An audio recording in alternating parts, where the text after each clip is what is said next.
Hello, I'm Graham Fitch and welcome back to the second part of my demonstration on managing leaps or jumps.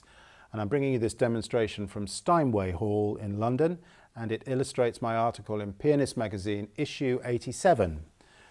So for this example, I'm just going to use one example and show you two very powerful measuring tools. And this is from the scherzo of the B-flat minor sonata by Chopin, opus 35.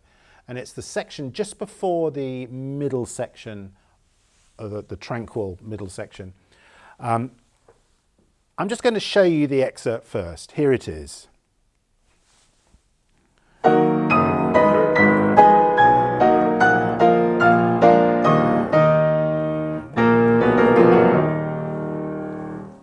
Now, you'd agree, I think, that those jumps are really quite big and quite wide, and I obviously can't be looking at both hands, so I've got to make those measurements in my body, and they've got to be so reliable that I could actually do them with my eyes closed.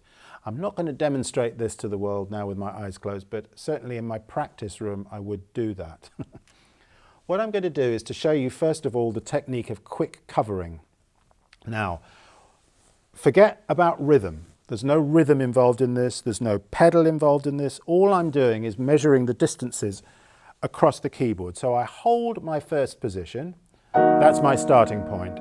Now I've got to get from there to there. So what I do to there, sorry I keep misjudging that, I meant to do that. So I see that in my mind's eye first, the E flat, the G flat, and when I'm ready I move, but I don't play. Did you notice I'm just sitting on the top, checking that I'm aligned and accurate? Because I was able to play it.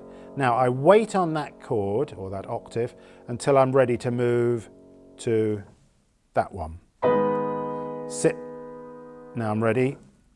Did you notice there that I wasn't quite direct in my left hand? So I'm not allowed to play it. I have to go back now. Now, I was much better there, but my second finger wasn't quite where it needed to be. So I go back to where I was. Yes. And I proceed through this example. Do you see what's going on there? Move fast, cover, then play. Move.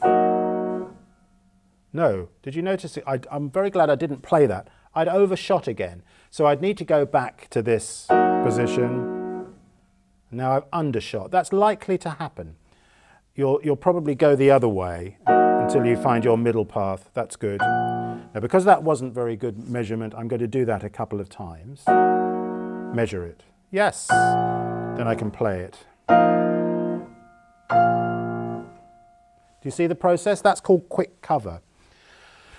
The second part of this process is springboarding. These are just terms that I dreamed up to describe it, so it saves me having to go through the motions every time I describe it to a student. What I do now is, instead of starting with the chord inside the keys, I start on the top of the keys, and when I'm ready I'm going to use an upward thrust like I did before and land on my next position very freely.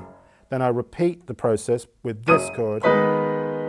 So from here to here.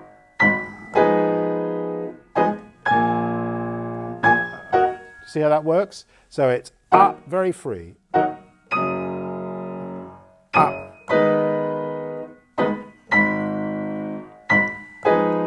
Now let's just use this as an example. Let's say I'm finding it a struggle to get to that chord.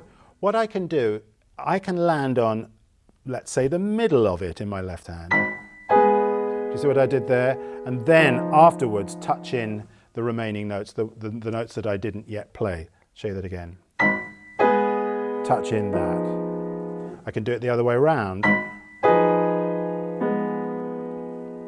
So that's another way you can use the selective landing. Land on any component of it, of the chord or the octave you want. Let's say I just land on the thumbs.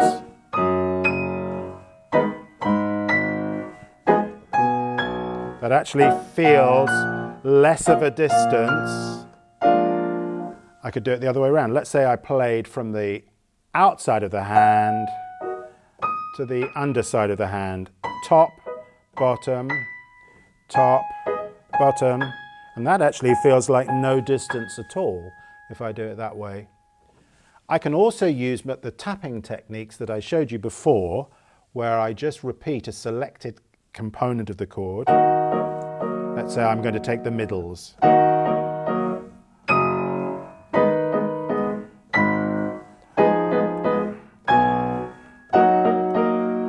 I could do it the other way around, take the thumbs.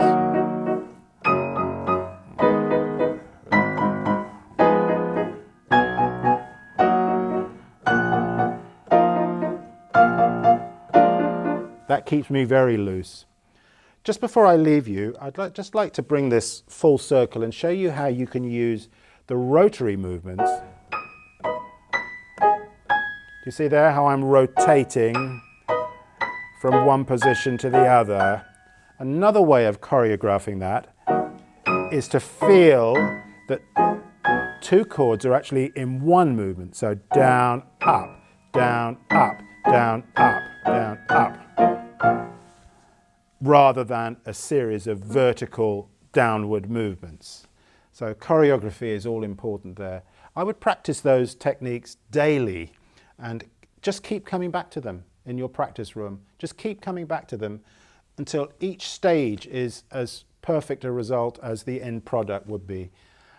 Thank you very much for watching. I'll see you again soon when I shall be discussing how to manage stretches. Thank you for watching.